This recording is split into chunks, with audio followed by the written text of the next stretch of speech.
అలాంటిది ఈరోజు మన పిల్లలు చూడండి ఎంత అద్భుతంగా ఈ కార్యక్రమం నిర్వహిస్తున్నారు. చదువు విలువ గురించి నేను ఒక ఉదాహరణ చెప్తా. అప్పటికి భారతదేశానికి స్వాతంత్రం రాల.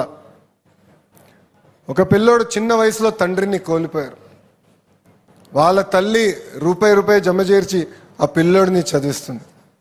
కరెక్ట్గా ఆ తల్లికి ఒకసారి 3 రూపాయలు ఫీజు కట్టాల్సి వచ్చింది. డబ్బులు లేదు, ఏం చేయాలో తెలియని పరిస్థితి. ఏకంగా పుట్టింటి వాళ్ళు ఇచ్చిన ఆనాడు పట్టు చీరని తాకట్టు పెట్టి ఆ 3 రూపాయలు తీసుకుని ఆ పిల్లోడికి మంచి పాఠాలు చెప్పించింది. అది చూసి ఆ పిల్లోడిలో కసి పెరిగింది. బాగా చదవాలి, ఆ చీర తిరిగి మా అమ్మకి ఇప్పించాలని. ఒక బ్యారిస్టర్ అయ్యాడు. ఏకంగా ఒక పేపర్కి ఎడిటర్ అయ్యారు ఆ వ్యక్తి అహర్నిశలు కష్టపెట్టారు. స్వాతంత్రం కోసం పోరాడి భారతదేశానికి స్వాతంత్రం తీసుకొచ్చిన వ్యక్తి. ఏకంగా ఆంధ్ర రాష్ట్రానికి తొలి ముఖ్యమంత్రిగా నిలబడిన వ్యక్తి. ఆ వ్యక్తి పేరే ఆంధ్ర కేసరి టంగుటూరి ప్రకాశం పంతులు గారు.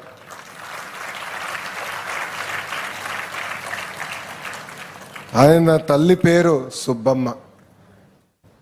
అంటే స్వాతంత్రం వచ్చే ముందల చదువు విలువెంతో ఆ తల్లికి తెలుసు. ఇది ఇక్కడున్న పిల్లలు మనందరం మర్చిపోకూడదు. ఈరోజు మనం ఈ స్థాయికి వచ్చామంటే మన తల్లిదండ్రుల త్యాగాలు చాలా ఉన్నాయి.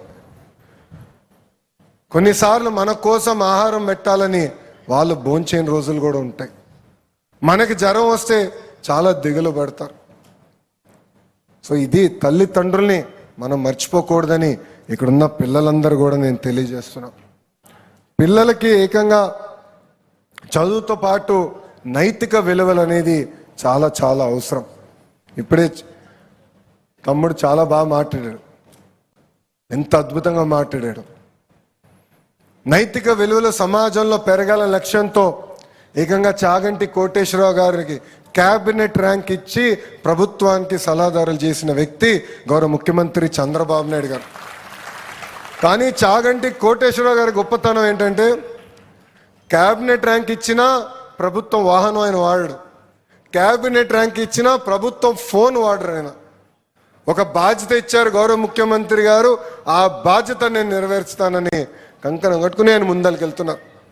6వ తరగతి నుంచి 10వ తరగతి పిల్లల కోసం ప్రత్యేకంగా నైతిక విలువల పైన పుస్తకాలు రూపొందించి అది మన పిల్లలకి మన ప్రభుత్వం కూడా అందజేస్తుంది. ఇంతేకాదు ఇక్కడ ఉన్న పిల్లలందరూ కూడా నేను కొన్ని విషయాలు కోరాలనుకుంటున్నా. తల్లి ప్రేమ, నాన్న త్యాగం, గురువుల గొప్పతనం మనందరం తెలుసుకోవాల్సిన అవసరం చాలా చాలా ఉంది. మన చాగంటి కోటేశ్వరరావు గారు ఒక మంచి మాట చెప్పారు. ఆ మీటింగ్ అయిన తర్వాత మరుసటి రోజు గౌరవ ముఖ్యమంత్రి గారితో బ్రేక్ఫాస్ట్ చేస్తుండే ముఖ్యమంత్రి గారు మళ్ళీ మాకు రిమైండ్ చేశారు. ఆయన ఏమన్నారంటే తల్లికి చెప్పలేని ఏ పని మనం చేయకూడదని, తల్లికి చెప్పలేని ఏ పని మనం చేయకూడదని. దాని వెనకాల ఎంత వ్యూహం ఉంటుందో మనందరం ఒక్కసారి ఆలోచించాల్సిన అవసరం ఉంది.